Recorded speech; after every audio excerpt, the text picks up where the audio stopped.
What's going on, everyone? It is the Durf, and today I am bringing you an absolutely busted OG Void Titan that you can take into pretty much anything out there and decimate the competition with. This build has excellent ability regen, super spam, still one of the best supers in the game for Titan as far as being able to regenerate it and keep it procced because it is a roaming super. This build, if you've been looking for a void build that is not prismatic and doesn't require literally anything special other than you to just be your normal Titan self, this is the build for you.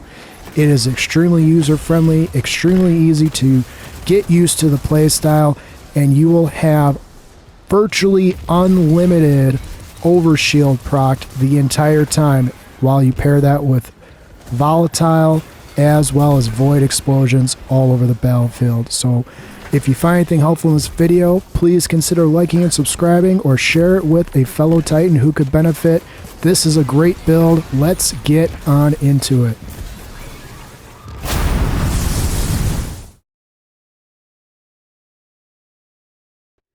So here we go. The Sentinel Titan subclass. Our super of choice is going to be the Sentinel Shield.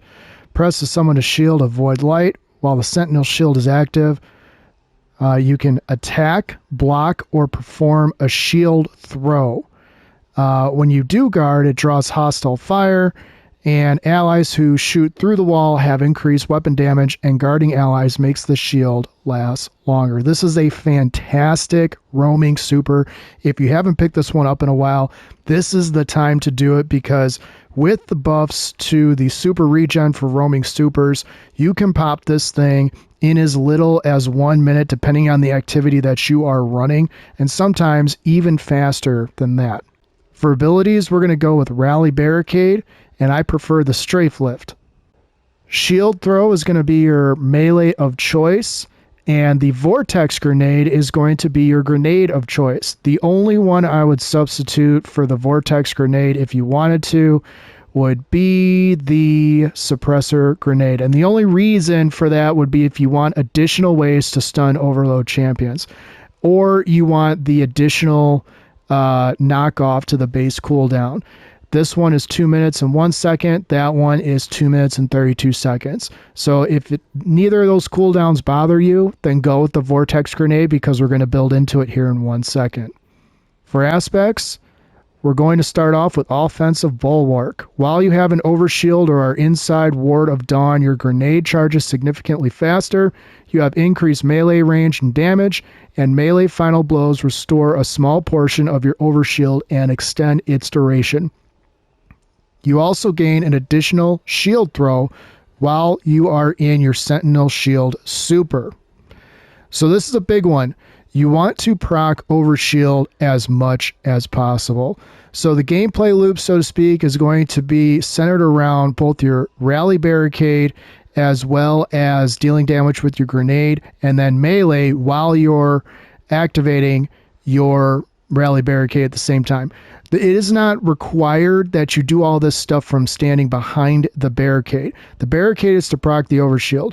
From there, we're going to take advantage of the artifact as well as other weapons to keep this Overshield procced constantly.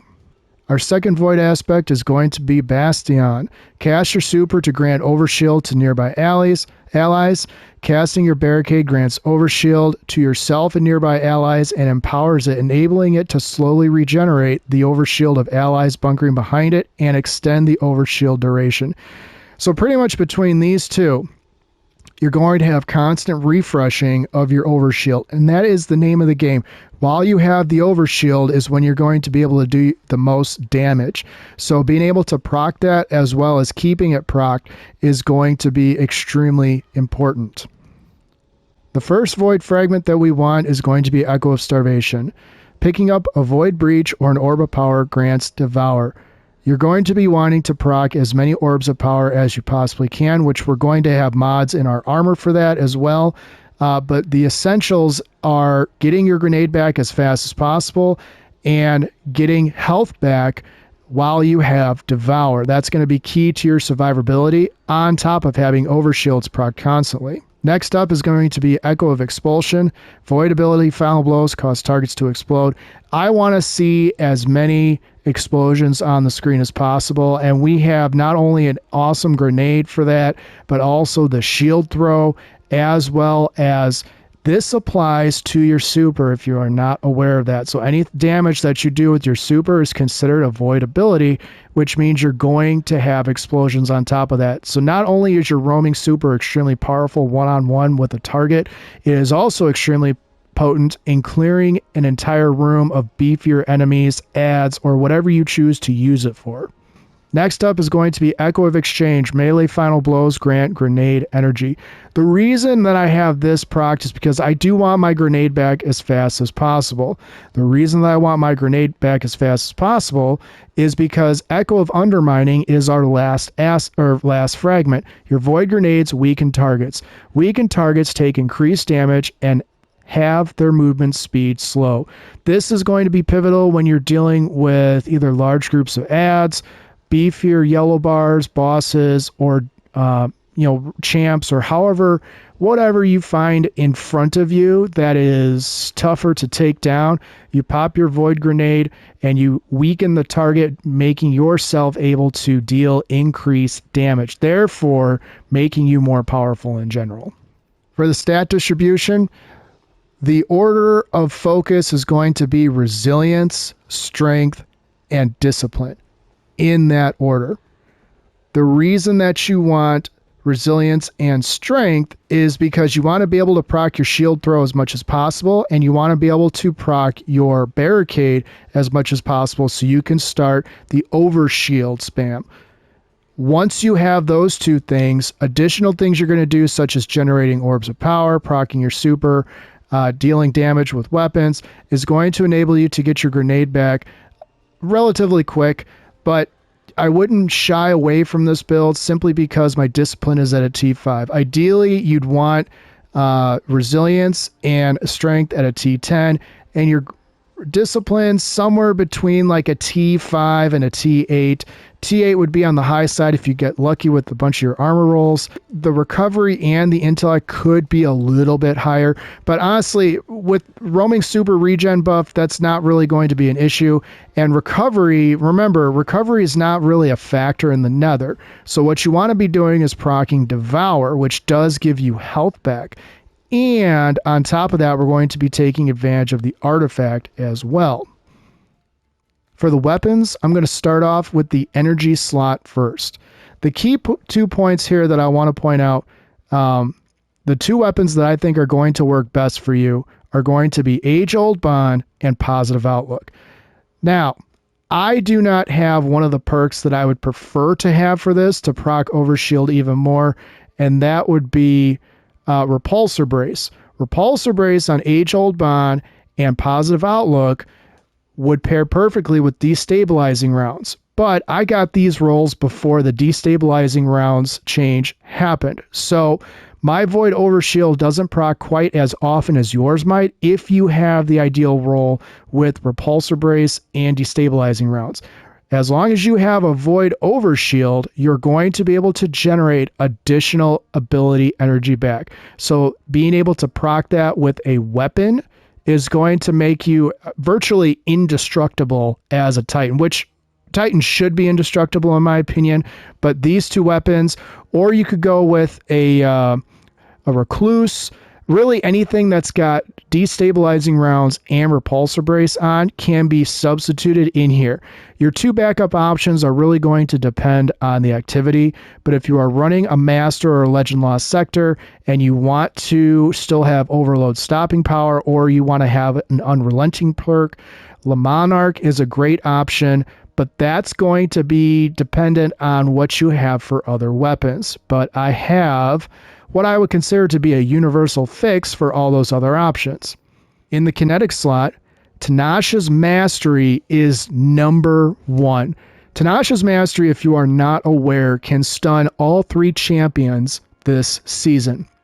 Not only is it a piercing sidearm, which means it can shoot through shields and barrier bubbles, but the chill clip aspect of Tenacious Mastery, you dump enough rounds into an Overload or an Unstoppable champ, you can stun both of them. The only substitute that I would go with if you are going to branch out would possibly be the call. And that's going to be dependent on if you want to proc into Strand at any point during this.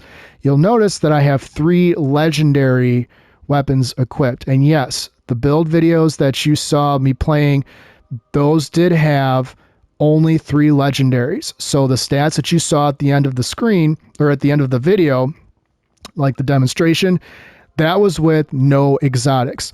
Possible exotics are going to depend on what you want the most. The top 2 exotics I would recommend would either be Malfeasance. Well, I guess it's 3. Malfeasance, Leviathan's Breath, or Deterministic Chaos. But Tenacious Mastery in the Kinetic slot is going to be probably your number 1. The only substitute that I would have for this is if you want to spec into champion-specific weapons. Champion-specific weapons would include things like Bastion, Scatter Signal, even a Rake Angle. Just make sure you have your artifact procced the correct way. For the heavy slot, I highly recommend Commemoration, Hammerhead, or Retrofit Escapade. In a pinch, you can, depending on what activity you are running, you can also run the Taipan. If you want to spec into Strand, then I would pair Pro Memoria for the overload bump, as well as the call. Now, the key here being you're going to be generating a bunch of orbs of power, so you're going to be proccing unraveling rounds via the artifact. Because the artifact is what it is this season, it's the only thing that I would substitute and say this is an okay pairing if you are going to be running Age-Old Bond. Now, if you don't want to proc into Strand, then I would leave it as it is. So it's really going to come down to if you don't want to run Tenacious Mastery, you're going to have to think about Bastion or Malfeasance. Those both have stunning capabilities, and Malfeasance, given the Nightfall of this week, you're going to be seeing a lot taken. That might be beneficial to you as well. It really just depends on what you want to do. Or you could always go with good old Leviathan's Breath. The reason Leviathan's Breath works is, again, because of the Nightfall, it's a stationary boss. So you can shoot, reload from a long distance away without putting yourself in harm's way when it's DPS time against the boss. This also will stun unstoppable champions, as will Deterministic Chaos pierce the shielding bubble of the barriers. It also will add additional weaken to your target every 4th bullet. So you have a lot of options here, but even just these 3, or if you have a positive outlook, which again you can farm from Zavala, these 2 options, I ran these Nightfalls before I made this video with both of these as my main ad clear, and both of them did equally well. It just really depends on what you want to use or what you like better, honestly. For the helmet, spec into whichever general mod you want to. I recommend a heavy ammo finder, and because we are going to be popping our rally barricade often, if you want your super back quicker, I recommend putting on Dynamo. If you want to be more helpful to your teammates, then I recommend putting on Power Preservation. You're going to have a roaming super that theoretically could last a full minute. So with that in mind, you're going to be able to generate more orbs of power for your allies, therefore helping you take down that beefier enemy or the boss or whatever. Especially if you're running a GM, Power Preservation could be extremely useful for you. But then again, so could Dynamo. It really just depends on what you want. Harmonic Siphon, non-negotiable here. You want orbs of power to be generated from your Void weapon, no matter what Void weapon you pick. The exotic armor of choice is Doom Fang Pauldron. Spec into whatever general mods that you need, and then I recommend putting on Firepower, Heavy-Handed, and a Harmonic Loader. The Harmonic Loader is mainly a cure-all for any Void weapon that you might not think reloads fast enough, but if you don't care about that, you can drop that and put on like a Bolstering Detonation, or you could put on an Impact Deduction. Whichever one that you prefer the most can substitute here, or if you just want a good old fastball, you can put that on too. So it really just depends on you. But the intrinsic trait Horns of Doom, defeating targets with Void damage has a chance to grant an escalating bonus to damage with Void weapons. Defeating targets with Void melee grants super energy. That's your shield throw. While Sentinel Shield is active, defeating targets with melee attacks recharges shield throw, which extends your super on hitting a target. So a few things happening here. The shield throw in the actual Sentinel Shield super extends the duration of your overall super. The way you charge that up is by doing melee attacks with your super active.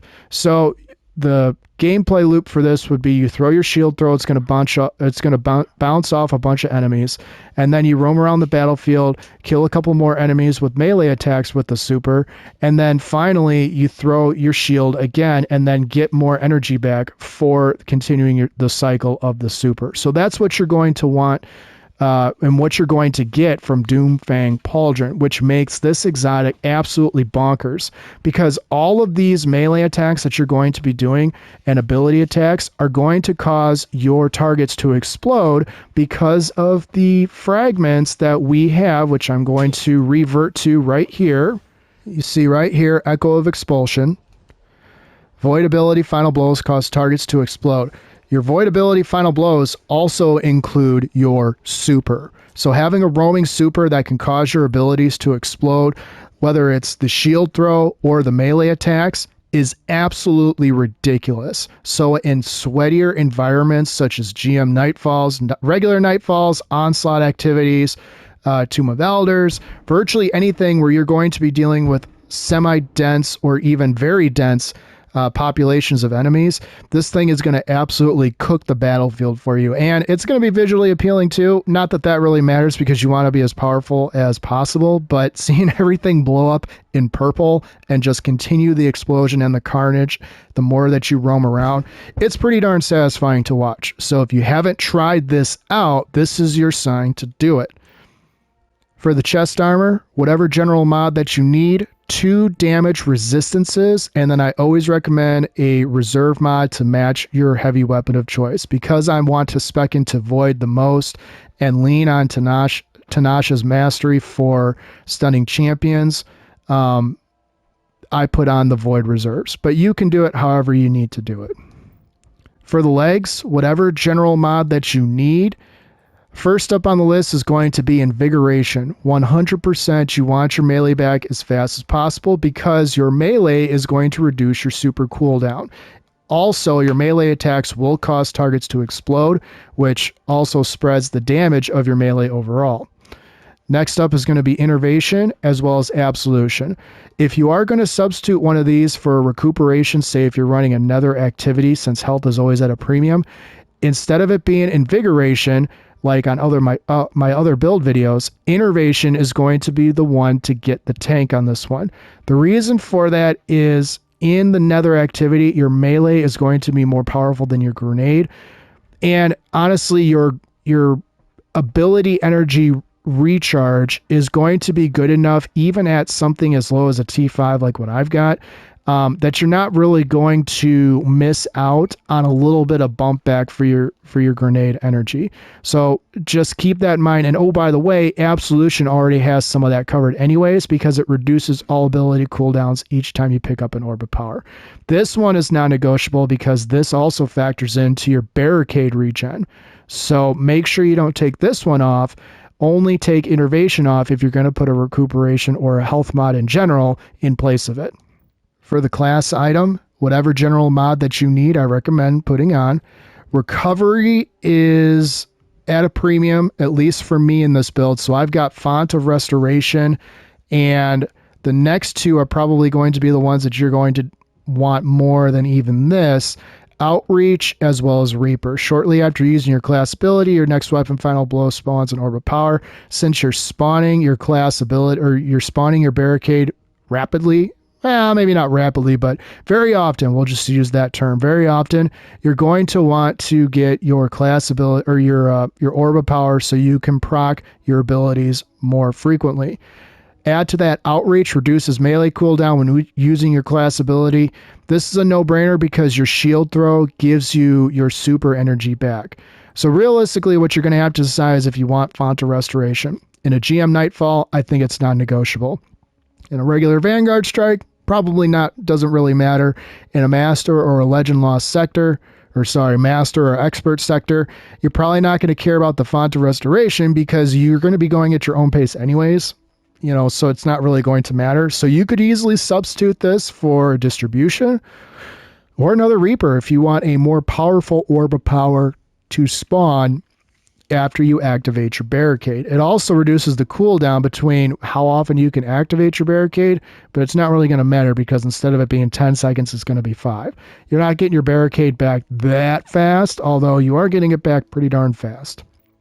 For the artifact, I've got this set up as kind of a hybrid style, depending on what you guys want to do with the build. If you want to leave the build as it is, but you want to be able to switch out different weapons, such as like if you want to switch into glaive, I would recommend taking off Unraveling Orbs or Horde Shuttle and putting on Unstoppable Glaive and just having 4 of these selected.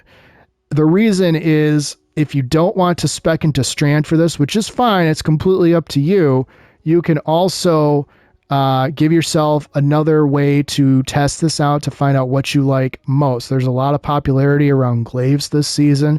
So if you're watching this video going, well, I'd really like a glaive instead of Tenachas or Malfeasance or whatever, you can put that on there, and then you'll also have the stunning capability that glaives will give you this season. Again, once Act 2 and Act 3 release, some of this is probably going to change, and we can revisit this conversation if you want. But for right now, given the GM Nightfall that we're dealing with, which is Hypernet Current, I mean, Void is probably the play here, honestly. Getting your Overshield as much as possible, getting your Barricade back as fast as possible, getting Weakening, all these things. In Column 2, Volatile Marksman, Rapid Void Weapon Precision hits and Rapid Void Weapon Final Blows grant volatile rounds. If you've got the Tome activated, you get the Volatile Detonations grant class ability energy, so therefore you're getting your Barricade back. Yet another reason why Void wins, at least in this round. It makes this Titan virtually indestructible. King's Vestige, defeating powerful Taken, load your weapon with Taken energy. The next time you fire, launch 3 Taken Seeker rounds that disrupt and exhaust targets. Since it's Hypernet Current, you're going to be seeing a lot of Taken, especially in the boss room, or I guess the boss field area. Hold the line while surrounded. Machine guns and glaives gain increased reload speed and stability. Final blows heal you. So this is where you're going to have to decide if you want a glaive in your rotation or not, but at bare minimum, you want the machine gun hands down. Dreadful Finisher, defeating powerful combatants with your finisher, spawns special ammo for you and your allies. Defeated subjugators, tormentors, and champions spawn more ammo. This procs every single time. So if you are running a special weapon, which I highly recommend not running double primary on this build, then Dreadful Finisher is a no-brainer because we don't have a special ammo perk finder. So why not get some free special ammo, especially if you're using Tenach's Mastery for what I mentioned using it for? You're going to be burning through the ammo, not rapid fire like, but you are going to be burning through it enough that you're going to be looking for ammo bricks periodically. Blind Harvest, rapidly applying Volatile, causes your next instance of Void weapon damage to create a Weakening burst. This just goes hand in hand with it being Void on Void on Void on top of ability energy, and now you're getting another Weakening burst on top of that. Horde Shuttle, again, that's going to be up to you. If you don't want Horde Shuttle, you can put Nobel on if you are running a glaive. That is a good option to substitute.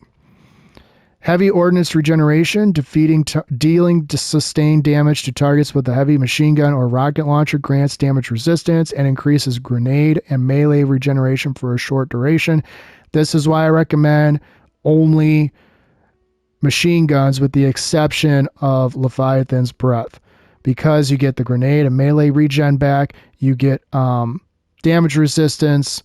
It's way better than trying to shoot and reload a rocket launcher over and over again. Void Flux rounds out the list. Defeating weakened targets with a Void weapon applies Volatile to nearby targets. Powerful targets increase the radius of the explosion. So yet another way to spread Volatile all the way around the battlefield. Keep in mind, Void Flux, Heavy Ordnance Regeneration, Blind Harvest, and Volatile Marksman are going to all basically work in tandem to make you an absolute wrecking machine. So if you haven't tried Void Titan this season, this is your sign that it might be time to dust that Void Titan off the shelf and bring him into battle with you, because I'm telling you, it's kind of strange because it doesn't feel like it's as fast as, say, like an arc build, but once you get done with these activities, more and more I'm like, man, I can't believe that I made those many orbs of power. But then again, I've got my roaming super, I've got the tome activated, I've got void weapon surge. I'm using all my abilities very evenly, and all my abilities grant orbs of power when they function the way they're supposed to. So theoretically, you're getting 4 orbs of power by doing 4 things. Killing 2 enemies with your void weapon grants an orb of power. Killing an enemy with your grenade grants an orb of power. Killing an enemy with your melee grants an orb of power. And activating your class ability and then killing an enemy directly after that grants an orb of power. So that's 4 orbs of power, and I've really only spent about 30 seconds activating my abilities as well as using my weapon. So if you spread those out over a whole strike or a GM or an onslaught or even a raid, that's a lot of orbs of power in 5, 10, 15 minutes of time. Anyway, so that is the build. There's certainly going to be a lot of debate on what you want to run in both your kinetic slot as well as your heavy slot. My personal recommendation is to pick a void machine gun and also run Tanasha's Mastery if you can. But if you can't, just put on whatever champ weapons that you are going to need for whatever activity you are going to need them for. So for the GM, if you're running the GM, all you need to worry about is Overload and Unstoppable. If you're running an Onslaught or a 50-wave Onslaught, you're going to see all 3 enemies. So again, what do I want to do? How am I going to make this the most complete Titan? If you're running regular strikes, if you're just farming for, resources and you aren't doing like the sweatier activities, I mean, put whatever you want on. Heck, you can put Malfeasance on here for backup DPS. And the reason that'll work is because your void grenades weaken the target. So you want to talk about 20,000 hit points from one bullet of Malfeasance after you dump a few rounds in it. That happens with this because you have weakening grenades.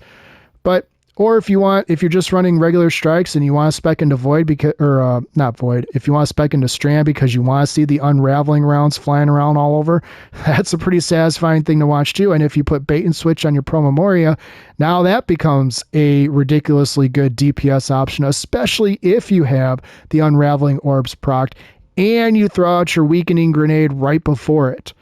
So this really can be, a virtually indestructible Titan.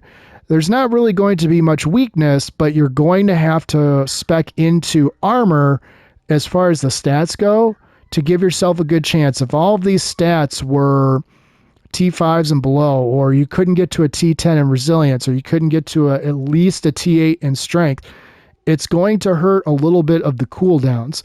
But you see, even at a T5, the discipline's way down, 2 minutes and 6 seconds, but my strength, 45 seconds. That's why it's important to spec into strength more, because you can use your strength, your melee, to pop your super, which gives you your ability back or your discipline back, and generates orbs of power, extends your super. This thing is really, really powerful. So I'm going to go through and just kind of show some of the highlights and just kind of explain what you're seeing on the screen. I did run this build twice as a build test before I made this little build video. But if you did find anything helpful, please consider liking and subscribing. If you know a Guardian out there who's been looking for a good Void Titan that doesn't want to run Prismatic, or maybe doesn't have all the fragments unlocked for Prismatic, send them my way or share this video with them. As always, I want to thank all of you for the support and good vibes that I've received over the last 2 months of 2025. We're still only in February, and we've still got a long way to go in this season. So, and then special shout out to my members. I really appreciate all your feedback. And one other special shout out, I was given the idea of making a Void Titan by one of my subscribers, and I want to give them a shout out as well. So you know who you are, but this video was a great suggestion. And quite honestly, this is one of the most fun Titans that I've built in a long time. And it's off meta. You're not seeing a lot of OG Void Titans being talked about. They are talked about, but not as often as Arc or Strand or, quite honestly, Warlock or Hunter in this season. So, but yeah, Appreciate all your guys' support. I'm going to switch over to the other run that I had and just kind of talk you guys through what you saw in the opening video. So these clips are from the second test run of this build. You can see just kind of how I'm starting it off. This is not as ad dense of a nightfall as, say, like Birthplace of the Vile. So some of the things that I was talking about when I was going over the build are going to be a little bit more spaced out in something like this versus, like I said, Birthplace of the Vile, Onslaught, things like that, where it's a more ad dense situation. But you can see I'm putting the shield down. In this one, I've got Positive Outlook and I've got Malfeasance proc, and it's just tearing up. You see on the left hand side of the screen, Overshield and Offensive Bulwark basically forever procced as long as I've got that barricade up and running. And you can see that I put Malfeasance on for this run. I had Tanasha's last run, and virtually anytime I'm coming into a group of enemies, whether that's big or small, or in a situation when I'm going to be surrounded, I'm popping that barricade. And you can see right there, I just threw my shield throw. It put up my super energy a little bit higher, and by a little bit I mean it really ramped it up quite a bit for just one little shield throw. And you can see one of the best reasons for having something like Commemoration is the ability to hit your crits from a far distance away. Keep in mind, when you have your barricade procced, the barricade itself is going to draw hostile fire to the barricade. In other words, you see this hit right here, it just came and essentially bounced off me. It's not because I'm invincible, it's because it came to the shield, the barricade. So having that ability and then also being able to throw out your grenade, you see I've busted out the Malfeasance for backup DPS. Kind of a weak example, but you guys get the idea. Realistically, you are going to be able to do a ton of damage virtually against any boss, especially a Tormentor. Everyone knows they're hard to take down, and even in like a group of ads like that, or if you want to get up close and personal in a champ like this build allows you to essentially be the most universal player you possibly can be. You are able to proc so many ability regens along with, look at the left hand side of the screen. It's constantly filled with Void Overshield, Volatile Rounds, Devour, all amazing things. And then, oh, by the way, if that wasn't enough, then you've got this roaming super, and every time that you make a hit on any enemy, those enemies are absolutely blowing up. And it's kind of hard to see because I'm going a little bit fast here, but you want to intermittently use the shield throw as you are roaming so that you can charge up the super for longer amounts of time. And you can see I airmailed on that one. But either way, there really is no wrong way to play, but putting that barricade down is going to help you immensely. So hopefully this is a good synopsis of how you can use this build to your advantage. You can customize this build virtually any way possible that you can think of. And, you can have fun running around the battlefield with virtually a constant overshield, which means you're not going to be getting killed very easily at all. And I was playing pretty aggressive that entire run, and I did not die once. So if you did find anything helpful with this video, again, please consider liking and subscribing.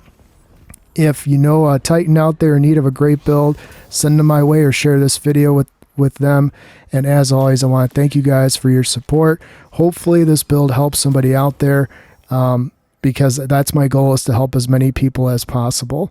So I'm going to zoom in on the orbs here. Not as many kills as last time, but still a four orbs for every 10 kills ain't bad. We'll see you guys next time.